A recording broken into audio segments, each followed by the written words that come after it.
Welcome to the Grow Your Business and Grow Your Wealth podcast with Gary Heldt. Gary is an expert in helping business owners put together a plan that will provide a better future for their businesses, themselves, and their families. On the podcast, Gary interviews other professionals who share his vision, and together they share secrets and strategies any business owner can use to build a better financial foundation for your business and your life. Welcome back to the podcast. This week, our guest is Matt Chancey, who is a financial planner and tax expert. Welcome, Matt. Hey, thanks for having me, Gary. Appreciate the opportunity. So, Matt, tell us. I mean, you didn't just, when you graduated college, didn't just happen to jump into tax reduction. Tell us how you got started. That's a great question. No, this was not as a 20-something. Man, when you come out of college, the taxes does not sound like an interesting thing to go into. Even a couple of my fraternity brothers who went into the tax business, whose dads had successful tax practices, did not look forward to doing it, but it felt like a clear path for them. So they ended up doing it anyway. But I actually have an undergrad degree in legal studies, and my plan was to go to law school. And after, taking the LSAT, I had determined I got a job offer from an older fraternity brother that said, hey, I could get you into the medical space. And when I came out of college in the early 90s, mid 90s, when I came out of college, being in the medical space, pharmaceuticals or surgical suite or anything like that sounded extremely appealing. So interviewed with a big global company. I think at the time it was like the 6th largest company actually in the world, not listed on the US exchange, but they had a surgical division in the United States where I would go directly into the surgical suite and, for scrubs, the whole deal, right in with doctors right out of the gate. That seemed like the greatest thing ever, So took that job and, like everything in the medical industry, after a couple of years in the business, somebody else calls on you and says, hey, we know that you're in the medical space. We know that you have physician or medical relationships. We have a product that has better margin, but we need to sell it to those same doctors. So since you've spent a couple of years building those relationships on somebody else's dime, we'd like to reposition you and let you sell our better margin product on our dime now, right? So I got an opportunity to move a couple years later. And then a couple years after that, I got an opportunity to move to a much smaller medical device company, really kind of a startup, but I was able to structure kind of my own compensation plan. Well, that was a blessing and a curse for the people that brought me on, and it raised some private capital to start this durable medical equipment company because after a couple of years, I was making more money than they were making. Based on the way I had designed my compensation program. I said, I don't need a salary. I don't need you to cover my expenses. I'll work 100% on commission and I'll manage my own business, but I want all commission to be 4x your original proposal, and I want it in perpetuity. Every time you get a dollar that I generated, I want my piece of that dollar. Well, 3 years later, I was making so much more than everybody else there, even the owners and stuff like that, which sounded like a good deal at the time, but was not a good deal for them later. They wanted me out, which I understand. I would have wanted me out too. So I had a little bit of money, and at that point, and I was about 29, and I had a bunch of my fraternity brothers and other people I knew call on me and say, hey, man, I'm with big name financial firm and I could help you manage your money, and all the other stuff. And I basically thought to myself, well, geez, you were stupid in college and you're stupid now. I'm not letting you touch my money. Right.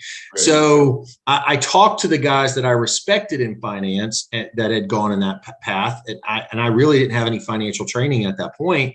And, I'm now 29. And I kind of wrote a white paper. Weirdly, I don't know why I'm wired this way, but I wrote a white paper of all the answers of all the questions I asked all these financial guys. And I asked them 3 questions. I said, if you could start over today, knowing what you know today, and be the best and the brightest as fast as possible, how would you possibly achieve that? And the 3 takeaways from that report were, number 1 is, it's going to take you years to tell anybody that you've got years of experience, but you can tell anybody that you have the highest credentials in the business after only 3 years by getting a CFP, right? Mm-hmm. So getting a CFP, good designation, was kind of part of the first plan.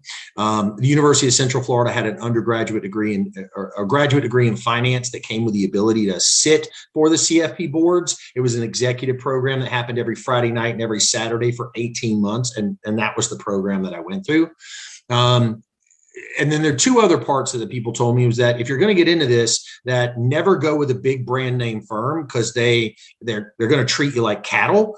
And as soon as you learn what you're doing, you're going to want to get away from them. So if you can figure out how to do it without being part of a big brand name firm, it's better to do it that way. Get independent, stay independent, be independent. And because I was capitalized, I always have been independent. I've never worked for a big brand name firm. I'm basically self-educated and self-taught outside of the large financial ecosystem. And number three, the thing that they taught me was that referrals are the best business. Like whether it's from a client, whether it's from a center of influence, whether it's a lead source, whoever it is, build a relationship with somebody that has your ideal client and demonstrate enough value to those people that they'll want to refer you clients, right? That's the best way to build this business. And so I took those kind of three cornerstones away from it. And I said, okay, how do I do that? Well, I went and got a graduate degree in finance, became a certified financial planner.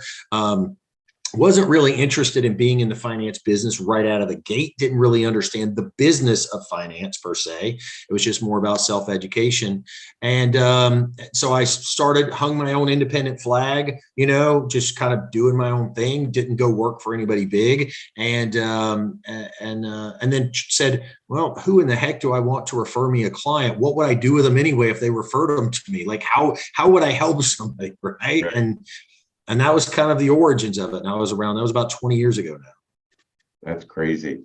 That's, it's crazy in the fact that it is something you typically don't hear. Most of the time we always hear about somebody coming up because of dad or granddad or somebody and worked in the firm, worked their way up. So you've taken a different approach, to get where you are. And you also do the same thing in the tax arena and helping people reduce, the amount of taxes that they're paying. Can you tell us some about that? Sure. Look, once I got into finance a little bit, you hear a million different things about the different paths that you can take, right? Somebody taught me about life insurance and I was like, hey, this sounds interesting. I met a guy that was interesting. He taught me about life insurance and he said, here's some leads you can sell. When people buy a new house, they get mortgage protection life insurance to protect their largest asset. You can sell a mortgage protection. So, I ran some of those leads and sold some appointments. And, 1 week I get done and I'm like the largest producer he's ever had in 1 week. I closed more policies than anybody. But it's a Thursday night. It's 11 o'clock at night. I'm exhausted and half the applications are filled out and probably not all of them are going to qualify anyway. And this guy's on the phone going, this is the best thing ever, man. We've never had anybody do this much production. And he's like, you're so good at this. And I'm like, really? And I'm like, I quit. And he goes, what are you talking about? And I said, well, you just told me that I'm on the top of the pinnacle of the best mountain that there is to climb. If that's true, I'm climbing the wrong mountain because this sucks, right? And I quit. The guy's like, no, wait a minute. What are you talking about? I'm like, no, I'm done. But so I learned how to sell life insurance and a whole bunch of other products along the way. And that was all instrumental in what I ultimately did. But, how I got to tax planning was, these different business models kept being brought to me. And I was able, because of my situation and my circumstances, to lean in some of these opportunities. So at one point I became a guy that was, helping retarees, people at or near retirement, right? Because that's typically when people have saved the most money. Right. And those people are like, I want to take the money out of my qualified account. I want income for the rest of my life. I need my money to grow a little bit to hedge inflation. I need to figure out my Social Security and my Medicare. I need to figure out my estate planning. Taxation is an important element of it and all that stuff. So, and there's some annuities that get sold in that for income and some life insurance for legacy and LTC and stuff, whatever. But, it's a product mix for that client. The problem is that client is a mass affluent client. Those people are $500,000 to $1.5 million. They've been, they're middle market people. There's nothing wrong with those people, great people, but intellectually, it's a very repetitive process. It's the same thing you're saying to every single person over and over. So once you've done it a few times, there's no bandwidth that you're using intellectually. And that wasn't satisfying for me from that perspective. The other side of it is that marketplace is entrenched with a whole bunch of people that think relationships trump technical ability. In other words, hey, tell me about your grandkids. Tell me about your puppy dogs. Tell me about where you go on vacation. And that is a proxy or a substitute for quality financial advice. And I just don't believe that to be true. I believe that people need great financial advice. If we later become friends, awesome. But I don't think we need to be friends for me to give you great financial advice. I don't believe those two things are congruent. But so I had built a really substantial practice. I had done seminars and every other way you can get in front of people and referrals and whatnot. And I was bringing on about $40 million a year in assets, a combination of some annuity sales, some life insurance, some asset management portfolio stuff, and helping these clients navigate their retirement. So, maybe about 30 clients a year, give or take, at the asset value I was at. But it was just unfulfilling. And it took a lot of people on my side, human capital, to be able to manage so many relationships of a bunch of $1 million clients. And I said, man, and what you learn about the people, and I'll tell you, I'm not the best human capital management person out there. And I don't know that anybody is, because humans can be crazy. But what you learn is that, every time we would close a client, everybody wanted a raise, wanted more compensation, wanted more income. And I was like, well, that doesn't make any sense. I'm the one taking all the risk. I'm the one doing all the work. And I really felt like I was working for them, not they were working for me. And that stressed me out because I'm not good at managing people. And I didn't like that part of the business. Plus, there was no intellectual complexity to working with those clients, right? Not for me anyway. So I said, I got to find a way to redesign it. So I fired everybody. I shut the office down. I subleased the building back out to somebody else. And I'm like, I'm going to go back and I'm going to start from scratch. Right. And I had a thesis. And the thesis was very simple. Financial services is an ecosystem, and there's investment, insurance, retirement, estate, and taxation are the 5 core pillars of financial planning. Now, there's financial services companies out there that are trying to sell insurance and investments to people. Right. And that's how they try to enter that ecosystem. There's attorneys and CPAs that come in through the legal angle of estate planning or the tax angle. Right. And then retirement planning is primarily how people save while they're with their employer until they get to the point where they need some or all of that other stuff.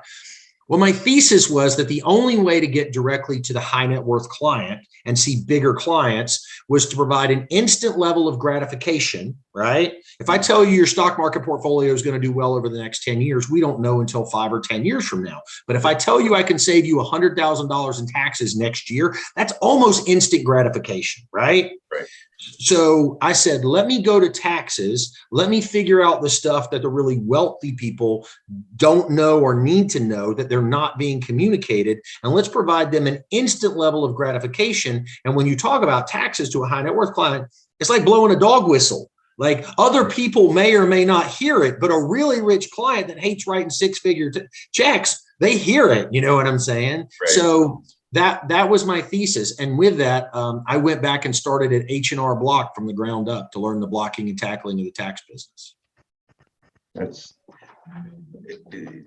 I totally agree with you when you're talking about, the tax side of things, because again, everybody's coming and saying, hey, I want to save on taxes and things like that. And being able to provide strategies to people, to help them with this. I mean, to me, it's gratifying to be able to help them. But then, obviously we're all in this to make money. The client is, and we are. With what you're doing, so many people think that, hey, my tax preparer knows all this stuff. They're telling me everything, that I need to know for tax breaks and stuff like that.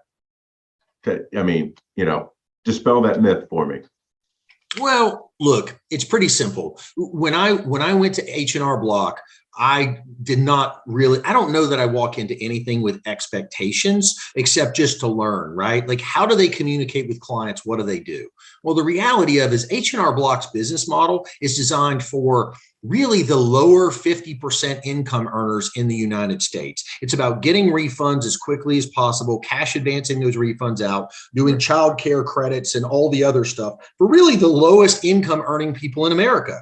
So when you would see the people that actually made money in those tax returns come off, there weren't really people even at H&R Block that knew how to solve any of the problems for the wealthy clients. And if you think about it, They've created an avatar business model. And what I mean by that is, you say, hey, when Bob and Sue walk into the office and they're this age with this amount of income, here's the tools, products, and stuff. Oh, we could put a 401k, we could put an IRA, we could put a SEP, we could do this, child care deducted credit. They could put money in a 529. It's all these mass affluent tools, which there's nothing wrong. Those people need to be served and they need amazing advice. There's nothing wrong with that. But what happens when a whale client walks in that none of those tools are useful at all is they try to just offer them the same stuff. There was never anybody that said, hey, this person is making $1 million a year, not $135,000 a year. We need to treat them differently and offer them different stuff. There was no such tool or no such mechanism for that. And so when I saw that gap in the planning opportunity, right, I said, well, maybe there's tools and strategies that help those people out that most people don't know. And why would you? If you've got the average CPA has 500 clients, the average attorney has 500 clients. Statistically, 0.1% or 1 in 1,000 people ever have a liquidity event north of $10 million. So if you have 500 clients and 1 in 1,000 has an event over 10 million, why would you have a skill set to solve a $10 million problem when it's less than 1% potentially of stuff you'll ever work on? You wouldn't need the skill set. It's not applicable, right? So I said, if I figure out this tax thing to get to those people, I've got to find people, going back to my planning in the beginning, is who would refer me those people to work on them anyway, right? Because I've got to find other people that are already doing business with those $1 million people, but treating them like $100,000 people. And I've got to explain to them why there's a better way. Right. That was my thesis. So, because one of the things I try to preach to everybody is, there's tax preparation being the H&R blocks that, those people are historians. They're taking the information from last year, they're putting it on a form, sending you out the door. Then there is true tax planning. And I consider what you do true tax planning for people. And that's a separate engagement. Can you talk through that a little bit? Because, again, I try to tell people, hey, look, these are two different engagements. It's not one and the same. And you expecting your tax preparer, CPA, to also do tax planning for you when you're only paying them to do tax preparation, it's apples and oranges. 100% correct. Look, tax preparation is really simple. It's a historical look back of what you did in the past. And our goal is to put the right numbers in the right boxes on the right forms from a compliance standpoint to make sure that you stay out of trouble. So let's assume that the first 6 months out of the year, you get your tax prep out of the way. The second 6 months out of the year, if you are not having a meeting with your CPA that they bring you in and say something like, what if we put different numbers on different boxes in different forms, and let me show you what that might look like. If you've never had that conversation and you've never paid an additional fee for that conversation, then you have never had tax planning in your life. You haven't had it. So, and most people just don't have a business model for that. Right. I think that the other thing, and you help people, with this also through your tax planning, is you help them spend their tax dollars in efficient ways. Sure. Well, one of the biggest problems with taxation, I met a lot of clients that don't mind paying taxes at all. They feel like it's an honor to pay taxes for many wealthy people. This country created an opportunity. This financial system created an opportunity for them to make money and have a lifestyle far beyond what they dreamed, right? What they don't like, and they're not a fan of, is how those tax dollars get currently used by the political system, right? So many of the programs out there just allow you to control and divert where you want your money to go to and the type of social good that you want to achieve with your dollars, instead of letting some politician determine how it ultimately gets used, right? Right. It's not much more complicated than that. But if you can do good works and social good and also get a rate of return on your invested capital and also get tax benefits at the same time, why would you not want to do it if you know it exists? Right. Right. I think that it's important for people, not to harp on it too much, but that people need to understand that tax planning is still separate engagement, separate fee, and you really need to do this. You have to intentionally do it. It's not something that's going to happenstance and it's going to happen. You need to intentionally do that. In some of the, I guess, tell us some about the clients that you're dealing with, that you're helping, through these situations, and what some of the fears are that they have. Sure, happy to do that. And before we do that, before I go back, I want to go back and piggyback on what you just said for a minute. One of the things when I'm working with CPAs and attorneys and helping them build tax planning for some of their clients in their practice, kind of in a partnership or arrangement, however we figure that out, is look, I try to explain it to somebody. If you're showing somebody a what if tax return, what if I put different numbers in different boxes? Could we get a different outcome, right? So, hey, Mr. Client, this is what you're going to pay this year. But if we were to move those numbers around, this is a possible outcome, right? Now, I'm not telling them what I did. I'm not asking them what I did. I'm trying to anchor them to the outcome, right? Over here, you paid $100,000 in taxes. Over here, you paid $25,000 in taxes. Would you like to know how to pay $25,000 in taxes? Well, I would absolutely like to know. Well, I'll tell you what, Mr. and Mrs. Client, that's a $75,000 tax savings over what you're currently doing, right? And for me to deliver that value or that service to you, I charge $5,000 to educate you on the tax planning, because there is no magic wand I can wave over your life and make the taxes disappear. I'm materially going to have to teach you new things, and that's going to take time, effort, education, and to get you to change your habits and your patterns. But it might be worth it because you said you'd like to pay $75,000 less taxes. So, Mr. and Mrs. Client, that's a 15-to-1 trade-off of economic value, 5,000 to 75,000. Right. So if you buy BOGO when you go to the grocery store ever, and you won't buy 15-to-1 when that's 2-to-1, then you need to rethink about this a little bit. Right. So help them understand the transfer of value, right? Like if you've ever bought BOGO in a grocery store or any store, but you won't pay me for 15x value, right, on a plan, right? Then I just don't know what to tell you, right? So, right. But I think sometimes, because I know I've run up against this, when I've talked to people about tax planning, because when they're going to the grocery store and they're doing the BOGO, it's like, okay, they're getting it right there. They see it. So what we're doing from a tax planning standpoint, it's like, okay, well, I've never heard of that before. Or the person I've been using it, why didn't they tell me about it? Sure. And I just try to explain it. It's like, okay, well, sometimes people just don't know. I mean, you hear about people who get these great vacation deals and stuff like that. It's just like, well, you got to know where to look, and you got to have the right people in your camp to be able to help you with that.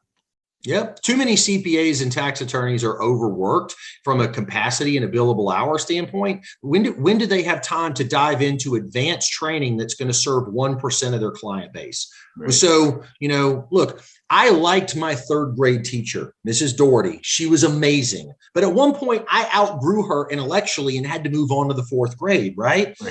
You might outgrow your CPA. You might outgrow your attorney. That doesn't mean the relationship's not valuable. That doesn't mean they don't care about you. That doesn't mean that they don't want the very best for you. But you might have outgrown their skill set.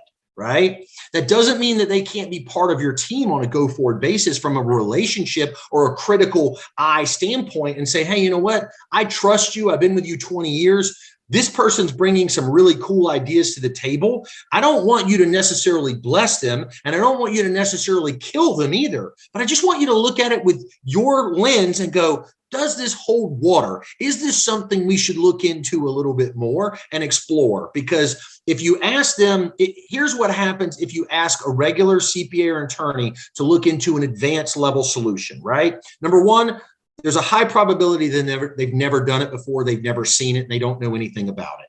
So then one of two things happens, right? Number one, they do a ton of digging, a ton of research. They Google the crap out of it. They try to self-educate themselves. They maybe get some right answers. They maybe get some wrong answers. They're not 100% sure. And then they don't know how to bill you for that haphazard information anyway. So then they present it to you and they go, well, I found some good stuff. I found some bad stuff. I really like you. So I did spend some hours on this, but I just don't know if I really think it makes a ton of sense, right?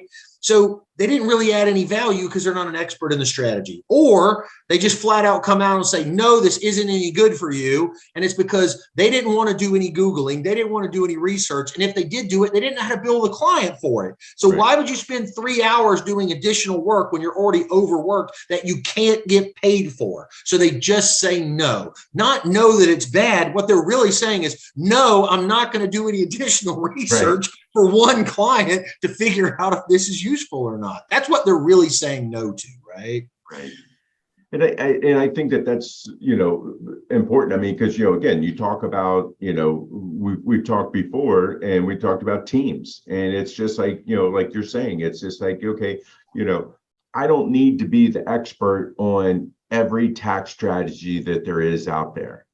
I just need to have people like you that are tax experts in the strategies that you use, and other tax experts in the strategies that they use, and so forth. So I think that's what's important, is making sure that whoever you're working with has a team of people and then have access to these experts to be able to help with it. Absolutely. And look, the thing where I'm at today, which I could have never imagined what it would have turned into after doing this and chasing this rabbit for 10 years, right, is I have so many people in my ecosystem that know about really esoteric tax strategies. And now people bring me tax deals before anybody's ever seen it and go, what do you think? How would this work? Like, who would this be a fit for? Do you see any hair on this deal? Like, how does it make sense? So I'm literally seeing stuff before it even hits the marketplace today from people in my ecosystem. It's very common. I was just in a conference in Dallas about 2 months ago, and these 3 guys were there from a law firm with a tax deal, and they kept networking around the room, and eventually my name came up like 3 times, and they're like, we got to find this guy. He's in this room somewhere. If we got a tax deal and we want anybody to take it serious, we need to go talk to this guy, right? So sure enough, these guys end up, and the guy explains it to me. Well, because of what I've done and what I've seen, I understood 95% of what he was talking about right out of the gate in just a very casual conversation, because I look at these kind of deals and these programs all the time. And then there was just a little bit that I was like, okay, I need to dial in this piece of it. I'm not sure exactly how you're structuring that. And then when so it was, so that's the fun part, right? When you've been doing it for a while, now people bring you all these ideas, and I'm seeing these things sometimes a year, 2, 3 years before the marketplace ever sees them.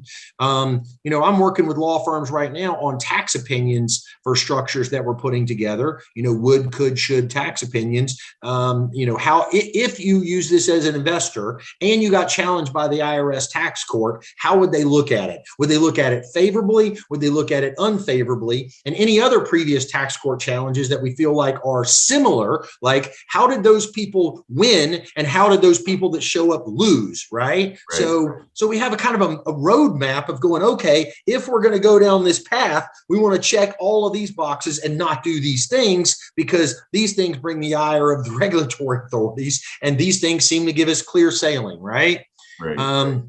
But I tell people all the time, you have to, if we can't teach that old dog a new trick, then we can't do any of this, because there is no magic wand I can wave across your life to make your taxes go away. You're going to have to do something different than you've ever done before. If you're not willing to invest the time to learn what that is and how it works, right?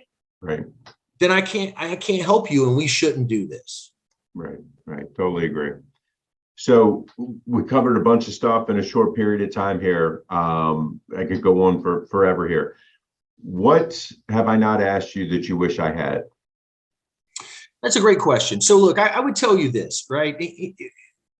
The bulk of the financial services system is set up for what we call mass affluent clients. A mass affluent client is, somebody making, husband and wife, couple $100,000 a year. Maybe they have close to $1 million saved, including the value of their primary residence. But it could be a much younger person still earning in the saving spectrum. But most of the products and services that you're going to buy are meant for those people. They're designed for those people. The articles that are written, the post on social media that you see, they're all designed for that mass affluent middle market client. And there's nothing wrong with that. But if you're rich, right? If you're making 7 figures in income, if you're worth, multiple 7 figures of a net worth, whether it's illiquid business equity or real estate equity or stocks or whatever, if you're worth millions and your income is almost $1 million or more in that ballpark, there is stuff for you that is very different than any of the stuff you're reading about on the internet. And why do they not write about it? Well, because the internet is about clicks and eyeballs. Right. And if you're a 1%er, the person that wrote that article doesn't want 1% clicks. They want 65% clicks so they get a raise or can sell more ad revenue for it. So people aren't writing about, and I get asked all the time. I've been in almost every media outlet out there. I always get asked to spin it and slant it most times so that more clicks and eyeballs will show up on it. They don't want me to really talk about it in the way that the wealthier people should be talking about it, right? So look, it's misinformation. It's a lack of information. It's out there and it exists and you're different. And you have to find people that plan with people like you all day. So one of the things that I was taught when I was in the retirement plan business, working with people that were retiring that were worth $500,000 is, hey, look, you're landing this plane for the first time. I've landed this plane 500 times. I can get this on the ground safely and we're going to be fine, right?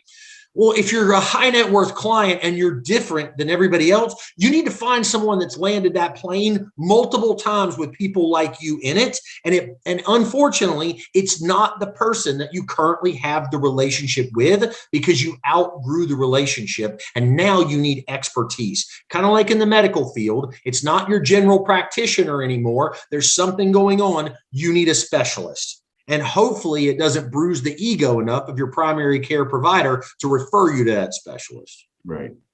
Totally agree. Now, Matt, you have, you have your own podcast and other avenues that people can get to you. Can you tell our listeners, because I'm sure many of them have liked what they heard and they want to learn more, where can they go? Absolutely. Well, I appreciate that. So look, I have started a podcast earlier, I think at the beginning of this year. So I'm still in its infancy, but I think we have maybe 20 episodes out. We call it the Tax Alpha podcast with Matt Chancey. And so Tax Alpha, for those of you that don't know, it's just the excess return that you get from an investment due to the tax benefits associated with it, right? So Tax Alpha podcast, Matt Chancey. My website is Matt Chancey Live. And if you Google Matt Chancey and Certified Financial Planner or Matt Chancey CFP, there are a couple of other Matt Chanceys out there. One of them is a shady politician from Alabama, and another one is a kick-ass drummer from Oklahoma. I actually follow him on Instagram. That dude can cover anything. But anyway, but I'm the only certified financial planning Matt Chancey or financial advisor guy. So Matt Chancey Financial Advisor, my LinkedIn, my websites, and all that stuff come up. I'm pretty Googleable, or a bunch of articles that I've kind of been bylined in over the years. So not that hard to find. Great. Well, Matt, I really appreciate your time today and your wisdom. I think our listeners are going to get a lot from this podcast. Good stuff. Well, Gary, thanks for having me. I appreciate the opportunity. All right. Thank you. So this week, our guest was Matt Chancey, and I will see you guys next week. This show has been produced by Market Domination, LLC. To discover how you can have your own show completely done for you and turn it into a real published book and become the authority in your marketplace, go to www.marketdominationllc.com/podcast offer.